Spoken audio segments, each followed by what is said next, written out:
Hello बच्चों, let's read the question. A sphere starts rolling down an incline of inclination theta. Find the speed of its center when it has covered a distance L.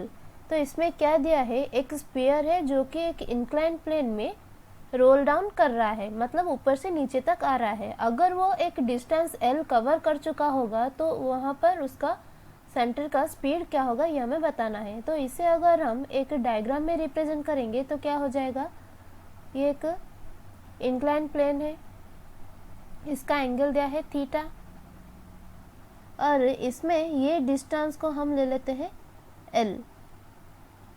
तो ये sphere पहले यहाँ पर होगा, फिर बाद में इस जगह पर आ जाएगा. इस स्फीयर का रेडियस को हम ले लेते हैं R. तो इसे अगर हम कनेक्ट करेंगे तो क्या हो जाएगा, ये एंगल भी थीटा हो जाएगा, और ये अगर L डिस्टेंस है तो इसका हाइट क्या हो जाएगा, L साइन थीटा हो जाएगा. तो अब यहाँ पर हम क्या कर सकते हैं, हमें पूछा गया है स्पीड निकालना है. तो स्पीड यहाँ से निकालने के लिए हमें एनर्जी कंजर्वेशन को अप्लाई करना पड़ेगा. जब ये इस पोजीशन में रहेगा, मतलब इसे हम A ले लेते हैं, इसे B ले लेते हैं. जब स्फीयर A पोजीशन में रहेगा और A से B तक आएगा तो इसका हाइट में क्या हो रहा है, डिक्रीज हो रहा है. तो हम कह सकते हैं इसका पोटेंशियल एनर्जी डिक्रीज होगा और इसका काइनेटिक एनर्जी इंक्रीज होगा.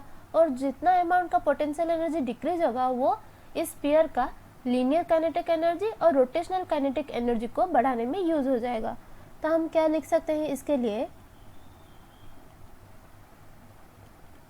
decrease in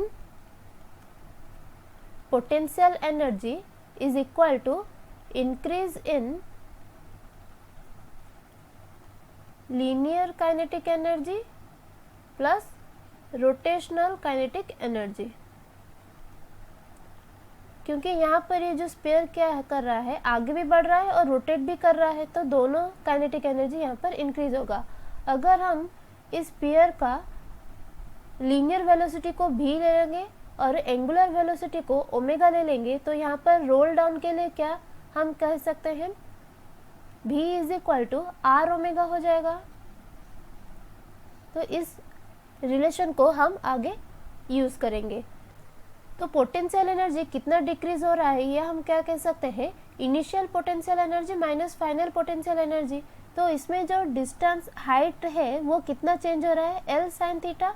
तो हम यहाँ पर लिख सकते हैं mg into L sine theta h की जगह is equal to linear kinetic energy क्या होगा, half m v square plus rotational kinetic energy क्या होगा, हाफ i ओमेगा स्क्वायर. तो यहाँ पे i क्या है, मोमेंट ऑफ इनर्शिया स्फीयर का, और ओमेगा क्या है, एंगुलर वेलोसिटी है.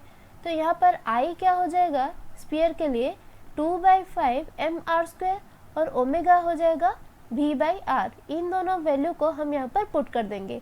तो क्या आ जाएगा, mg L sine theta is equal to half m v square plus half into 2/5 into mr square into omega square की जगह v square by r square लिख सकते हैं.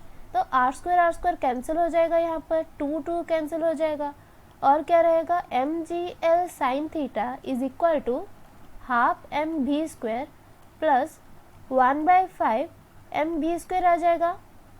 यहाँ पर हम m को तीनों टर्म में कैंसिल कर सकते हैं. तो और क्या रह जाएगा, g L sine theta is equal to 7/10 v square. तो यहाँ से v स्क्वायर आ जाएगा 10 g L sine theta by 7. तो v क्या हो जाएगा, root over of 10 G L sine theta divided by 7. ये हो जाएगा expression for speed of the sphere.